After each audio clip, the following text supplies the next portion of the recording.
며칠 전 디플로맷에 BTS 관련된 기사가 하나 올라왔는데 번역 요약을 해봤습니다. 우선 사건의 발단은 1년도 더 된 영상에서 BTS의 지민이 입고 있던 셔츠에 대한 문제가 제기되면서였습니다. 11월 7, 8일경 이게 SNS에서 엄청나게 화제가 되었고요. 결론적으로는 11월 9일로 예정되었던 아사히TV의 출연이 잠정 연기되고 다음 달 방영될 NHK 홍백가 앞전, 후지TV의 FNS 가요제, TV 아사히 뮤직스테이션 슈퍼라이브 등에서도 방탄소년단 출연이 잇따라 철회되고 BTS의 매니지멘트사가 공식 사과를 하면서 일단락되는 듯 했습니다만 현재 11월 중순까지 이 사건은 계속해서 웨신에서 언급이 되네요. 바로 기사부터 훑어보며 영어 표현 몇 개 배워보실게요. 기사의 제목은 K-pop group BTS caught in latest tensions between South Korea and Japan입니다. caught in between은 말 그대로 사이에 꼈다는 거고 latest tentions만 조금 주의 깊게 볼 필요가 있죠. 기자는 제목에서 latest라는 단어로 BTS가 문제가 된 이유는 근래의 양국의 갈등 때문이라는 말을 하고 싶었던 것 같아요. 왜냐면 한국과 일본 사이의 문제는 어제 오늘 일이 아니니까요. 이런 단어 하나에서 기자가 어떤 식으로 글을 풀어갈지 이해하고 예상하는 것도 영어 독해에 필요한 부분입니다. 기사의 서문은 대충 저번 주에 일본 방송국이 K-pop 스타인 BTS의 멤버가 원자탄 폭파 사진이 곁들여진 한국의 독립을 기념하는 티셔츠를 착용했던 사건을 인용해 그들의 출연 취소를 발표했다. 여기서 또 뉘앙스 체크하고 가실 부분은 이 기사는 그 티셔츠의 중점을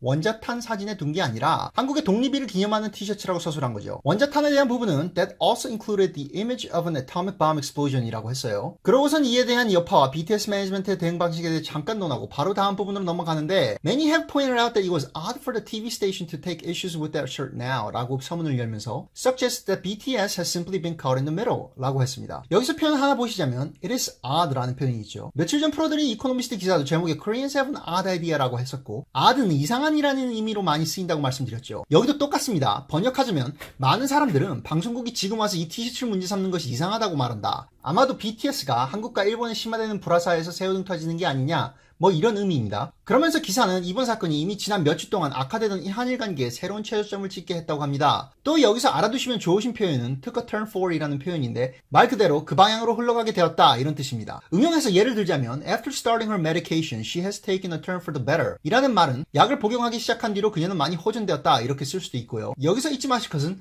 a turn for the입니다. 관사를 빼먹으시면 완전 엉뚱한 표현이 되니까 turn은 A고 better or worse는 더라는 거 잊지 마시고요. 그러고선 기사는 while far from rosy 라고 하면서 한일 관계의 추세를 조명합니다. 여기서 rosy는 장밋빛을 뜻하죠. 그러니까 장밋빛에 비할 바는 절대 아니지만 뭐 이런 표현이고요. 2012년, 13년의 한일 관계에 비하면 지난 몇 해 한일 관계는 양호한 편이었다고 하네요. 2012년에 외신이 다룰 정도로 한일 관계가 악화됐던 배경을 바로 이전 독도 기사에서 정리해드렸죠. 우선 기사는 근래 들어 한일 관계가 악화된 그 근본적인 배경을 지난 9월 문재인 대통령이 위안부 화해 치유재단을 해산하겠다고 아베에게 통보한 것에 기인하고 있습니다. 여기서 또 표현 하나 집어드리자면 trouble had been brewing under 이라고 하죠. 이 표현도 밑줄 긋고 가실게요. brew는 한국에서는 아마 cold brew 이런 걸로 더 알려져 있을 테고 사전적 의미로는 양조라는 뜻이 있지만 끓이다라는 의미도 갖고 있어요. 비슷한 한국어로 의역하자면 문제가 골마가고 있었다 이 정도가 되겠네요. 사실 제가 강조하고 싶은 독해 부분은 여기서부터 나와요. 기사의 이 부분은 화해치유재단에 대해 간략히 설명하고 문재인 대통령이 아베에게 한 발언을 설명하는 부분인데 번역해보자면 Reconciliation and Healing Foundation은 때론 완곡히도 Comfort Women으로 알려져 있는 일본의 전쟁 성노예와 관련되어 있다. 문재인은 아베 총리에게 위안부 할머니들과 국민들의 반대로 화해치유재단이 정상적인 기능을 하지 못하고 고사할 수밖에 없는 상황이라고 말했다고 한다라는 뜻이죠. 기자는 기사에선 위안부를 섹슬레이브로 표현하는 것을 선택했어요. 근데 문재인의 발언을 인용할 때는 comfort women이라고 했죠. 이유는 간단합니다. 위안부라는 용어를 굳이 직역한 거죠. 위안부는 한문으로 이렇게 됩니다. 여기서 이 부자는 며느리 부자이므로 여성을 지칭하는 한문이죠. 그래서 문재인 대통령이 위안부라고 한 말을 comfort women으로 번역한 거죠. 제가 강조하고 싶은 부분은 기자는 섹슬레이브라는 단어를 선호하지만 문재인의 위안부라는 단어 선택에 제약되어 인용 부분은 comfort women이라고 할 수밖에 없었다라는 점입니다. 이게 불쾌하다면 기자를 욕할 게 아니라 아베에게 성노예 피해자와 국민들이라고 말하지 못한 문재인을 탓해야겠죠. 여튼 이어가자면 이후로 서울과 동경의 갈등의 골을 더욱 깊게 한 일이 두 가지 연달아 일어났다고 말하는데 또 밑줄 그으실 표현은 back to back입니다. 연달아라는 표현이죠. 기자는 한일 갈등을 악화시킨 두 가지 사건을 첫째, 한국이 일본의 제국주의의 상징인 우기기 사용을 금해서 일본이 국제 관음식에 불참한 것과 둘째, 일제강제징용 피해자들이 신일철 죽음을 상대로 한 손배 소송에서 한국 법원이 원고 측인 피해자 손을 들어준 사건을 나열하고 있습니다. 이런 특별한 역사적 배경을 가진 송사의 판결은 판례가 돼서 영향력이 어마어마하잖아요. 그래서 기사도 잠깐 언급하는 부분은 이 판결로 인해 다른 일본 기업을 상대로 진행 중인 송사들이 급물살을 탈 것이고 일본은 이에 대해 믿기 힘든 일이 일어났다고 했답니다. 여튼 여기서 기자가 잠깐 좀 실수를 하는데 한국의 아산정책연구원의 한국인의 주변국 호감도 설문조사 결과를 인용해서 한국인의 일본에 대한 감정이 좋았던 적은 없지만 그나마 유지되던 수준도 무너져버렸다라고 합니다. 어떤 어떤 분들은 제가 여기서 왜 기자가 실수를 했다고 주장하는지 아실 수도 있겠지만 이 기사의 제목은 물론 서문은 BTS가 한일 간의 갈등의 골에 끼었다는 거죠. 그러고선 조명한 부분은 일본의 방송국이 한국 아이돌의 티셔츠를 문제 삼아서 출연을 연기시킨 거예요. 나아가서 그런 일본 방송국의 반응과 조치가 의아스럽다는 점을 제기했으면 당연히 일본이 한국을 바라보는 시각이 어떻게 바뀌어왔는지에 비중을 뒀어야지 한국인이 일본을 호감있게 생각지 않는다는 것을 강조할 필요는 없죠. 논제 중심적 각도에서 어긋난 인용이 여기서 기자가 저지른 실수입니다. 아무튼 아산정책연구원의 설문조사에는 이런 데이터가 있는데 흥미로워서 보여드려요. 요새 우파 진영 구호 중에 하나가 남한 추적의 수장인 김정은을 찬양하는 무리가 나라를 흔든다라는 것인데 사실 틀린 말은 아닌 것 같기도 하네요. 아베가 또라이긴 하지만 더 또라이인 김정은에 대한 호감도가 아베의 그것을 앞질렀다는 것과 일본과 북한의 호감도 조사에서 북한이 일본급으로 올라왔다는 것은 우파 진영이 이 주장이 허구는 아니라는 것을 일깨워주고 있습니다. 제가 이전 독도 영상에서 언급했듯이 우리나라 좌파 진영이 지난 기득권의 북풍을 답습하여 일풍을 조장하고 있는 게 아닌가 하는 생각을 다시 하게 만드는 자료네요. 그리고 기사는 일본의 혐한에 대해 잠깐 언급하고 한일 갈등 사이에 껴서 고생한 연예인으로서 최시원 씨를 언급하는데 이것도 독도 관련된 걸로 그랬네요. 마지막으로 기사는 이러한 논란에도 꿈쩍 않고 BTS 팬들은 도쿄돔에 콘서트 티켓을 매진시켰다고 합니다. 보도에 의하면 반환 시위가 근처에서 열렸지만 또 그에 대한 반대 시위에 묻혀버렸다고 하고 그 반환 반대 시위엔 K-팝 팬이 아닌 사람들도 포함되어 있었다고 합니다. 그러면서 BTS 팬 하나를 인용하여 한일 관계가 민감한 상황에 있는 건 사실이지만 BTS를 계기로 기쁨을 나눠서 양국의 젊은이들은 친하게 지냈으면 좋겠다는 식으로 말했다고 하네요. 우선 한국인이 한국의 광복절을 기념하기 위해 어떤 옷을 입는 그 행위 자체는 절대 문제가 없죠. 지금 보시는 이 티셔츠가 문제가 된 그 티셔츠인데 셔츠를 입은 행위 자체는 괜찮지만 이 원탄 폭발 사진이 문제였다는 거죠. SNS 댓글들을 보면 이 이미지가 문제되는 이유는 수많은 민간인 사상자를 낸 반인륜적인 무기의 사용을 지지한다는 입장을 암시하고 있어서 혹은 그런 대량 살상 무기에 무차별적으로 희생되고 피해 입은 민간인에 대한 배려심이 부족해서라고 하네요. 그럼 이 사진을 이렇게 바꾸면 어떻게 되나요? 이건 미군의 M1 게런드 소총과 톰슨 M1A1 소총입니다. 이 두 화기 모두 아시아 태평양 전쟁에서 미국의 해병과 보병대가 사용했던 무기로 총 200만이 넘는 일본군 사상자 중에서 이 두 화기가 차지하는 부분은 반은 좋게 될 겁니다. 히로시마와 나가사키에 떨어진 두 원자탄은 13만에서 22만 정도의 사상자를 냈다고 하네요. 그러면 이 총들의 사진은 괜찮았을까요?